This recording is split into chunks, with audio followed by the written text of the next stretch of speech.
Hello YouTube, I hope you all had a fantastic day. And let's jump right into it. I want to talk to you about Battlefield 2042 and is it still worth buying or playing in 2022. At first we're looking at some player numbers. According to Steam charts, there are around 2,000 to 3,000 people playing in the last 24 hours on Steam. And let's take in consideration the other platforms like Origin, Xbox and PlayStation. There are around 10,000 to 15,000 people playing this game at the very moment in the last 24 hours. Let's look at the price of Battlefield 2042. At the moment it costs $59.99 on Steam. That's the base version. The next edition is $89.99, that's gold. And then the Ultimate Edition is $109.99. Compare this to Battlefield 3. Back in the days it costed the base version $49.99. I will mainly compare Battlefield 2042 with Battlefield 3 and 4. I have around 10 points, which I think are important, but there are many more points, topics, which you can and should look at if they're important for you. Battlefield 2042 has a multiplayer mode, portal mode, and has its own. In the old games you had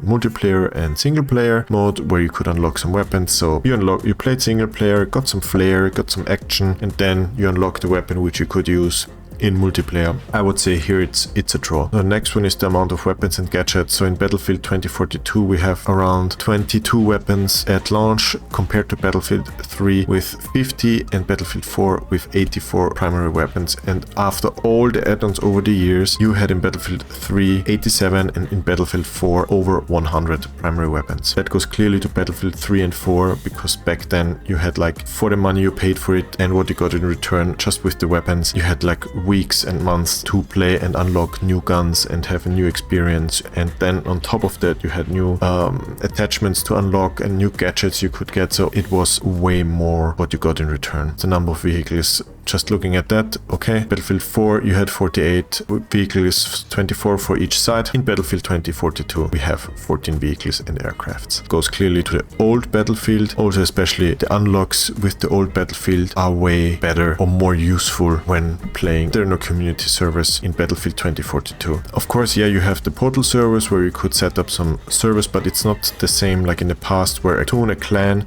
could get their own community server and then people could go there and start playing on the server. You have your favorite list and then all your friends can join there. It's a draw. The stat tracking and the leaderboard. You don't have anything like that in Battlefield 2042 anymore. In Battlefield 3 and 4 you could track all your personal stats with the skill, the rank, the service medal, service stars, then the team play, top weapon, top vehicle, where you could look in detail and you could compare yourself to friends with whom you're playing with. And then of course on top of that you had the leaderboard. This point goes again clearly to Battlefield 3 and 4. The specialist doesn't go with Battlefield and it completely destroyed the gameplay. Taking the abilities the specialists have, you could have put this in form of gadget for your classes. I know the consideration most likely was getting some more money from the players, like by selling skins. This again clearly goes to the old Battlefield. The test range where you could test your weapons. Now you have private servers with bots, so you could also test there your weapons. Let's say that's a draw. Bugs and patches. Battlefield generally always had a start with some bugs and with issues, but in the past they fixed these issues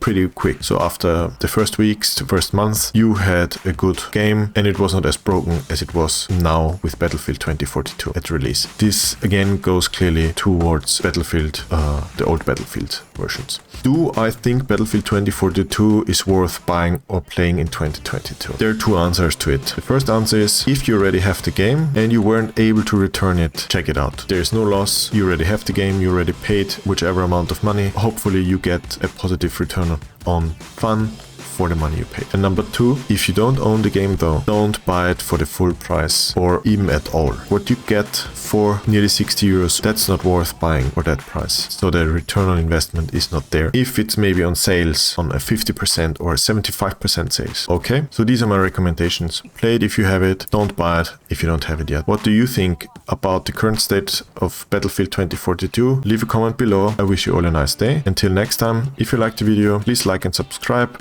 and comment below. Bye bye.